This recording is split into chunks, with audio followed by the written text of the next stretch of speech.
আসসালামু আলাইকুম। আমি রাতুল আছি আপনাদের সাথে এবং ভিভো সম্প্রতি বাংলাদেশের মিড রেঞ্জ মার্কেটে আরেকটা ব্র্যান্ড নিউ স্মার্টফোন লঞ্চ করেছে which is Vivo V30 light এবং এই ফোনটা বেশ কিছু জায়গাতে কিন্তু স্পেশালাইজড।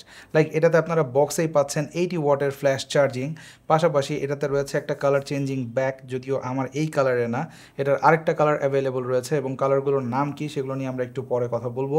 পাশাপাশি এই ফোনের আরেকটা ফিচার রয়েছে যেটা বেসিক্যালি আমার কাছে বেশ ভালো লেগেছে এবং সেই ফিচারটা ব্যাটারি কেন্দ্রিক। প্রিভিয়াসলি হয়তো অন্য কোনো ব্র্যান্ডের কাছে আপনি শুনেননি, 4 বছর আপনার ফোনটা ব্যবহারের পরও আপনার ব্যাটারি যে হেলথ সেটা যদি 80%-এর নিচে নেমে যায়, সেই ক্ষেত্রে কোম্পানি আপনার ফোনের যে ব্যাটারি সেটা রিপ্লেস করে দেবে। ভিভো V30 লাইট পারচেজের সাথে সাথে আপনারা এই সুবিধাটাও পারচেজ করে ফেলবেন। তবে ফোনটার বাকি দিকগুলোর কী অবস্থা, এর পারফরমেন্স বা ক্যামেরা ওভারঅল কেমন পারফর্ম করলো, অথবা ফোনটার ডিজাইন, সব কিছু নিয়ে ইন ডিটেলে কথা বলবো আজকের ভিডিওতে। তবে তার আগে চ্যানেলটা যারা সাবস্ক্রাইব করেনি তারা অবশ্যই সাবস্ক্রাইব করে পাশে থাকা বেল আইকনটা প্রেস করে রাখবেন। আসছি ইন্ট্রোর পর।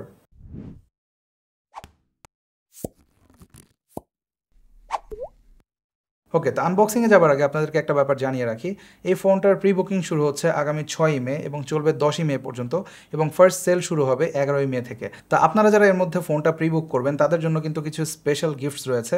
লাইক আপনারা তখন ফোনটা এরকম গিফট বক্সে পাবেন এবং এই স্পেশাল বক্সের ভেতরে আপনারা কিন্তু ফ্রি একটা TWS ইয়ারফোন পেয়ে যাবেন, যেটার অফিসিয়াল মূল্য 1899 টাকা। তাছাড়া যারা প্রি বুক করবেন তারা আরও পাচ্ছেন 180 দিনের ডিসপ্লে রিপ্লেসমেন্ট। 180 দিনের মধ্যে আপনার ডিসপ্লে যদি নষ্ট হয়ে যায় তাহলে ফ্রি অফ কস্ট আপনাকে ভিভো এটা ফিক্স করে দেবে।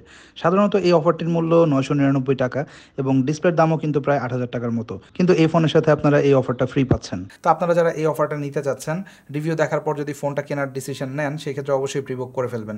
ওকে, তার কথা না বাড়িয়ে বক্স কন্টেন্টে চলে যাই। বক্সের প্রথমে আমরা পাচ্ছি ফোন, রয়েছে একটা সিলিকন কেস, কিছু পেপার ওয়ার্ক এবং বক্সের ভেতরে আপনারা পাচ্ছেন ওয়াপিং 80 ওয়াটের একটা ফ্ল্যাশ চার্জিং ব্রিক এবং রয়েছে কেবল। আর ফোনটার ডিজাইনে যদি আসি, আমার রিভিউ ইউনিটটা ক্রিস্টাল ব্ল্যাক কালারের, এছাড়াও ফোনটা আপনারা আরেকটা চমৎকার কালারে পাবেন হুইচ ইজ ব্রিজ গ্রিন। তো সেই কালারটা একটু ফ্ল্যাশি এবং আপনারা যারা একটু ফ্ল্যাশি কালার পছন্দ করেন বা স্ট্যান্ড আউট করতে পছন্দ করেন তাদের জন্য এটা একটা চমৎকার চয়েস। বাট আপনি যদি একটু সাটল লুকের কোনো স্মার্টফোন প্রেফার করে থাকেন বেশি, সেক্ষেত্রে আমার মনে হয় এই কালারটা আপনার জন্য বেশি বেটার। তবে কালার চেঞ্জিং ব্যাক ডিজাইন যে ব্যাপারটা বলছে সেটা বেসিক্যালি ওই কালারের জন্যই। তবে ক্রিস্টাল ব্ল্যাক কালারটিতে কিন্তু কোনো কালার চেঞ্জিং অপশন থাকছে না, বাট এটাতে আপনারা অত বেশি ফ্ল্যাশি কালার দেখতে পাবেন না যেটা ওই ফোনটাতে রয়েছে, অর্থাৎ ব্রিজ গ্রিন যে কালারটা সেটাতে। আর এমনিতে ডিজাইন ল্যাঙ্গুয়েজ যদি বলি, ফোনটা খুবই থিন এবং এটাতে একটা বক্সিয়ার শেপ রয়েছে। ফোনটা এন্টায়ারলি প্লাস্টিক মেড, বাট এটার রেয়ার পার্টটা আপনার ধরে মনে হবে না খুব একটা প্লাস্টিক, বিকজ এটা বেশ চমৎকার একটা ফিনিশ, এখানে ম্যাট ফিনিশ দেওয়া হয়েছে এবং যেমনটা দেখতে পাচ্ছেন এখানে কিন্তু হাতের ছাপ একেবারেই পড়ে না, যদিও সাইড বাম্পারটা আবার একেবারেই গ্লসি, সো এখানে আপনারা ফিঙ্গারপ্রিন্টের ছাপ দেখতে পাবেন। এবং আইও পোর্টসও কিন্তু ফোনটাতে আপনারা প্রয়োজনীয় সব কিছুই পাবেন, জাস্ট হেডফোন জ্যাকটা ছাড়া। তো এর রাইট সাইডে আপনারা পাওয়ার বাটন পাচ্ছেন, যেটা বেশ কনভিনিয়েন্টলি রিচ করা যাচ্ছিল, এবং তার উপরে রয়েছে ভলিউম রকার। আপার পোর্শনে আপনারা সেকেন্ডারি নয়েজ ক্যান্সেলিং মাইক্রোফোনও পেয়ে যাচ্ছেন এই ফোনে। আর লেফট সাইডটা তেমন কিছুই নেই, খালি বটমে আপনারা পাচ্ছেন সিম ট্রে, পাশাপাশি রয়েছে টাইপ সি পোর্ট। আর মিডিয়া কনজাম্পশন এক্সপিরিয়েন্সকে বাড়াতে এটাতে রয়েছে ডুয়েল স্টিরিও স্পিকার, যেটা ওভারঅল ভলিউমকে প্রায় 300% পর্যন্ত অ্যাম্প্লিফাই করবে অ্যাকর্ডিং টু ভিভো। বাট আমাদের টেস্টিংও আমরা মোটামুটি বেশ ভালো সাউন্ড এটাতে পেয়েছি, ফুলার এবং একটা রিচার টোন ছিল। সো আপনারা যারা মিডিয়া কনজিউম করে থাকেন ফোনে অনেক বেশি, তারা আমার মনে হয় না এর যে সাউন্ড কোয়ালিটি সেটা নিয়ে খুব একটা হতাশ হবেন, কারণ আমাদের ইউসেজে আমরা যতটুকু দেখেছি এটা বেশ রিচার টোন জেনারেট করতে পারে, পাশাপাশি এর যে সাউন্ড সেটাতে একটা ডেপথ থাকে। ওকে, তো ফ্রন্টে যেহেতু চলে আসলাম, কথা বলা যাক এর ফ্রন্টের অ্যামেজিং এই 6.67 ইঞ্চের ফুল এইচডি প্লাস অ্যামোলেড ডিসপ্লেটা নিয়ে, যেটাতে আপনারা রিফ্রেশ রেট পাচ্ছেন 120 হার্টজ।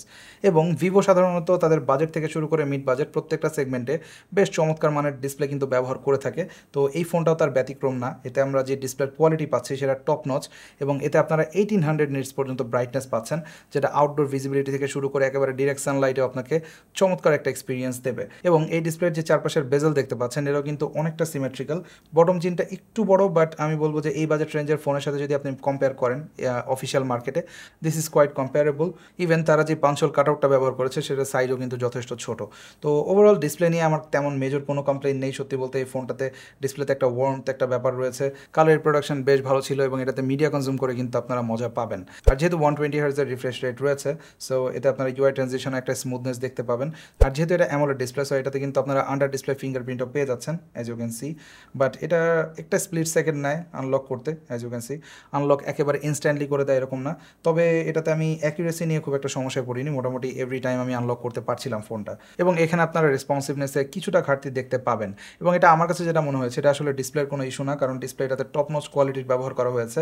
কোনো গোস্টিং বা আদার কোনো ইস্যু আমি এই ডিসপ্লেতে পাইনি। বাট এই ফোনটাতে যে প্রসেসর ব্যবহার করা হয়েছে স্ন্যাপড্রাগনের 685, এটা আমার মনে হয় অত বেশি পাওয়ারফুল না। সো ফার এটা বেশ ভালোই পারফর্ম করছে। অ্যাটলিস্ট ডে টু ডে লাইফে আপনি যখন ফোনটা ইউজ করবেন, আপনার কাছে মেজর কোনো ল্যাগ বা হিকাপস ওরকম চোখে পড়বে না।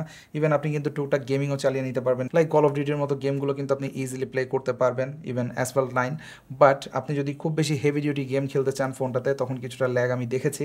আর যেহেতু স্ন্যাপড্রাগন 685 এই প্রসেসরটা খুব বেশি পাওয়ারফুল চিপসেট না, এটা একেবারে মিড রেঞ্জের একটা চিপসেট। সো এটা আসলে লং টার্মে ফোনটাকে কতটুকু সাপোর্ট দেবে সেটা নিয়ে আমি কিছুটা সন্দিহান। তো আমার কাছে মনে হয় এই জায়গাতে ভিভো অ্যাটলিস্ট আরেকটু বেটার কোনো প্রসেসর ব্যবহার করতে পারতো এই ফোনে। তবে এক একটা ব্র্যান্ডের আসলে টার্গেট থাকে ডিফারেন্ট। সো এটাতে আবার এমন কিছু ফিচার রয়েছে যেটা আপনারা এই বাজেট রেঞ্জের অনেক ফোনেই হয়তো পাবেন না। যেমন এটাতে যে 80 ওয়াটের ফ্ল্যাশ চার্জার রয়েছে, এটা কিন্তু ফোনটাকে খুবই চমৎকারভাবে চার্জ করে ফেলে, এবং ফোনটা যখন চার্জ হয় তখন কিন্তু খুব বেশি হিটও জেনারেট হয় না, কারণ ভিভো কিন্তু তাদের চার্জারে বেশ কিছু টেকনোলজির অনেকদিন ধরে ব্যবহার করছে, যার কারণে হিটটা আসলে জেনারেট করতে দেয় না ওরকম চার্জিং ব্রিকটা, যেটা অবশ্যই ফোনের যে ব্যাটারি লংজিবিলিটি সেটা কিন্তু অনেকটাই এনহ্যান্স করে। এবং এটা আসলে আমার কথা না, এটা ভিভোই অনেকটা কনফিডেন্ট তাদের ফোন নিয়ে, কারণ আপনি যখন এই ফোনটার ব্যাটারি সেকশনে যাবেন, আপনি এখান থেকে ব্যাটারি হেলথ অ্যান্ড চার্জিং এই অপশনটাতে গেলে দেখতে পাবেন এখানে একটা অপশন রয়েছে ম্যাক্সিমাম ব্যাটারি ক্যাপাসিটি, যেটা আমরা বেসিক্যালি আইফোনে দেখে অভ্যস্ত। তো এই ফোনটাতে আপনারা এই ফিচারটা পাচ্ছেন, এবং এটার কিন্তু একটা ইউজ কেস রয়েছে।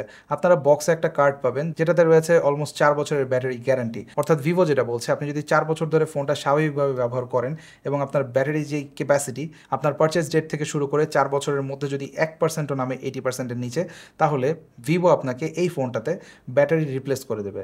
This is huge in my opinion, because তারা যদি কনফিডেন্ট না থাকতো তাদের ব্যাটারি নিয়ে, তাহলে তাদের কাস্টমারদেরকে কিন্তু এরকম একটা অফার করতো না। তো এই ব্যাপারটা আমার কাছে বেশ পজিটিভ লেগেছে, এবং এটা হয়তো অনেকের কাছে একটা অ্যাডেড ভ্যালু, কারণ অনেকেই রয়েছে আমাদের মধ্যে যারা একটা ফোন কিন্তু অনেক বছর ব্যবহার করে, বাট অত বছরে ফোনটার প্রসেসরের কারণে আসলে ফোনটা কতটুকু স্লো হবে এটা নিয়ে আমি এখনও কিছুটা সন্দিহান। এনিওয়েজ, আমরা ব্যাটারি নিয়ে কথা বলছিলাম। তো ফোনটাতে 5000 মিলিঅ্যাম্পিয়ারের ব্যাটারিও আপনারা পাচ্ছেন, যেটা বেশ ভালো আমাদেরকে পারফরমেন্স দিয়েছে। আর যেহেতু স্ন্যাপড্রাগন 685 খুব বেশি পাওয়ার হাঙ্গ্রি না, সো এটাতে আপনারা বেশ অপটিমাম পারফরমেন্সই এক্সপেক্ট করতে পারেন, এবং এটাতে আমরা অ্যারাউন্ড 10 to 11 আওয়ার্সের মতো স্ক্রিন অন টাইম পাচ্ছিলাম, ইভেন 120 হার্টজেও। সো এটা বেশ ভালো ব্যাটারি লাইফ বলা যায়। আর টপ আপের জন্য তো 80 ওয়াটের চার্জার রয়েছেই, সো ওইটাতেও খুব একটা টাইম লাগবে না। অলরাইট, তো ব্যাটারি নিয়ে অনেক কথা হলো, এবার একটু কথা বলা যাক এর ক্যামেরা পারফরমেন্স নিয়ে। তো ফোনটার ক্যামেরার ডিজাইন নিয়ে প্রথমে বলি। এটা তেমন কোনো ইউনিক ডিজাইন না, বাট এই ধরনের বাজেট রেঞ্জের ফোনে আমরা সাধারণত এরকম ডিজাইনই দেখি। এখানে 3টা সিরিয়ালে ক্যামেরা রয়েছে, আর এটাতে গোল্ড অ্যাকসেন্টটা কিন্তু এই কালারের সাথে বেশ ভালো যাচ্ছে। আর এই ফোনটার রেয়ারে আপনারা পাচ্ছেন মোট 2টো ক্যামেরা, যার মধ্যে মেইন ক্যামেরাটা 50 মেগাপিক্সেলের, সাথে রয়েছে একটা 2 মেগাপিক্সেলের ডেপথ সেন্সর। তবে এখানে আরেকটা যেটা দেখতে পাচ্ছেন এটা ফ্লিকার সেন্সর। আর ফ্রন্টে আমরা পাচ্ছি 8 মেগাপিক্সেলের একটা সেলফি ক্যামেরা। তো প্রাইমারিলি আমরা ডে লাইটে প্রচুর ছবি তুলেছি, এবং ফোনটাতে আপনারা ডিসেন্ট লাইটিংয়ে বেশ ভালো রেজাল্ট পাবেন অ্যাজ ইউ ক্যান সি ছবিগুলোতে। এটাতে মোটামুটি ওয়েল ডিটেল থাকে, তবে কিছু জায়গাতে কালার আবার একটু ওয়াশড আউট লেগেছে। আমার মনে হয় এটা আরেকটু স্যাচুরেশন থাকলে এন্ড ইউজাররা বেশি পছন্দ করতো জিনিসটা, যেহেতু স্যাচুরেশন মানে অনেকের কাছে আই ক্যাচি। তো এই ব্যাপারটা একটু ঘাটতি লেগেছে। তবে এটাতে বিল্ট ইন কিন্তু অনেক ফিল্টার্স রয়েছে, যেটা আপনারা চাইলে অবশ্যই ব্যবহার করতে পারেন। তো আমরা আসলে কোনো রকম ফিল্টার ছাড়া ছবিগুলো তুলেছি, এবং আমাদের টেস্টিংয়ে যতটুকু দেখেছি বিভিন্ন লাইটিংয়ে, ফোনটা আমাদেরকে ডাইনামিক রেঞ্জ থেকে শুরু করে কালার রিপ্রোডাকশন এবং হোয়াইট ব্যালেন্স সব কিছুই মোটামুটি বেশ ভালো দিয়েছে। আর এর পোর্ট্রেট মোডের এজ ডিটেকশন সত্যি বলতে খুবই চমৎকার অ্যাজ ইউ ক্যান সি এই রেজাল্টটা। এটাতে আপনারা বেশ ন্যাচারাল একটা ট্রানজিশন পাবেন, এটা হিউম্যান ফেস হোক বা যে কোনো সাবজেক্ট হোক। তবে ফোনটার লো লাইটে কিন্তু খুব একটা ইমপ্রেস আমাকে করতে পারেনি সত্যি বলতে। আমি আরেকটু বেটার এক্সপেক্ট করছিলাম, যেহেতু ফোনটার প্রাইস প্রায় 33,000 টাকা। তো সেই হিসেবে এটাতে লো লাইটে আরেকটু বেটার পারফরমেন্স হওয়া উচিত ছিল। তবে আপনারা নাইট মোডে তুললে আবার মোটামুটি রিকভার করতে পারবেন, বাট নাইট মোডে আবার একটা ব্যাপার খেয়াল রাখতে হবে, সেটা হচ্ছে আপনাকে হাত কিন্তু অনেক স্টেডি করে তুলতে হবে, কারণ এটা লঙ্গার শাটারে তখন ছবিটা তোলে। বাট আপনি যদি কুইক কোনো ছবি তুলতে চান সেক্ষেত্রে আপনার কিছুটা ব্লারি ফটো পাওয়ার চান্স থাকবে। আর ফ্রন্টের যে 8 মেগাপিক্সেলের সেলফি ক্যামেরা, এটাও খুব বেশি আহামরি কোনো রেজাল্ট দেয়নি, মোটামুটি ডিসেন্ট রেজাল্ট দিয়েছে ডে লাইটে, বাট লো লাইটে আবারও কিছুটা স্ট্রাগল করছিল। আপনাকে অবশ্যই নাইট মোডে ছবি তুলতে হবে, সেই ক্ষেত্রে কিছুটা বেটার রেজাল্ট আপনারা পাবেন। তো এই হচ্ছে কিছু সেলফির রেজাল্ট। অলরাইট, তো রেজাল্টগুলো দেখলেন, খুব বেশি এক্সট্রাঅর্ডিনারি কোনো রেজাল্ট আমরা এই ভিভো V30 লাইটে পাচ্ছি না।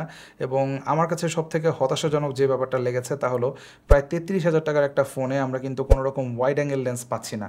এই ব্যাপারটা সত্যি বলতে মানাটা একটু কষ্টের, কারণ আমার কাছে যেটা মনে হয় সেটা অফিসিয়াল হোক আর আনঅফিসিয়াল হোক, যে কোনো ফোনে আসলে যখন সেটা 30,000 টাকার মার্জিন ক্রস করে তখন অবশ্যই সেটাতে একটা ওয়াইড অ্যাঙ্গেল ক্যামেরা থাকা প্রয়োজন। তো এই ব্যাপারটা আমি অনেক বেশি মিস করেছি এই ফোনে। তো সব মিলিয়ে আসলে ভিভো V30 কী অবস্থা বা এটা রিকমেন্ড করার মতো ফোন কিনা, ওয়েল আমার কাছে মনে হয় আপনারা যারা অনেক দিন একটা ফোন কিনে ব্যবহার করবেন এবং ওভারঅল আপনারা একটা বেটার প্যাকেজ চাচ্ছেন এবং আপনি মোটামুটি ব্যাটারি নিয়েও 4 বছর নিশ্চিন্ত থাকতে চান, তাদের জন্য Vivo V30 light very good option. এবং আপনি যদি অনেক বেশি মিডিয়া কনজিউম করেন, এটার ডিসপ্লে আপনাকে অ্যামেজিং এক্সপিরিয়েন্স দিবে। তাছাড়া ফোনটার যে ডিজাইন সেটাও খুবই স্লিক, স্পেশালি আমার কাছে এই কালারটা বেশ ভালো লেগেছে এবং এটাতে কিন্তু একটা প্রিমিয়ামনেস রয়েছে। তো এই ব্যাপারগুলো ভালো। আবার যারা একটু পাওয়ার ইউজার রয়েছেন, অর্থাৎ খুব বেশি গেম খেলেন ফোনে বা অনেক বেশি ওয়াইড অ্যাঙ্গেলে ছবি তোলেন, তাদের জন্য আবার এটা কিছুটা শর্টকামিংস নিয়ে আসবে। তো আশা করি একটা আইডিয়া পেয়েছেন যে এই ফোনটা কাদের জন্য কেনা উচিত হবে এবং কাদের জন্য না। সো বাকি ডিসিশনটা অ্যাজ অলওয়েজ আপনাদের। তো গাইস, এই ছিল ভিভো V30 লাইট নিয়ে বিস্তারিত। ভিডিওটা কেমন লাগলো অবশ্যই কমেন্ট সেকশনে জানাবেন। ভালো লাগলে লাইক অ্যান্ড শেয়ার করবেন, ভালো না লাগলে কেন লাগেনি সেটাও জানাতে পারেন কমেন্ট সেকশনে। দেখা হবে পরবর্তী কোনো ভিডিওতে। সে পর্যন্ত সবাই অনেক অনেক ভালো থাকবেন, সুস্থ থাকবেন। আল্লাহ হাফেজ।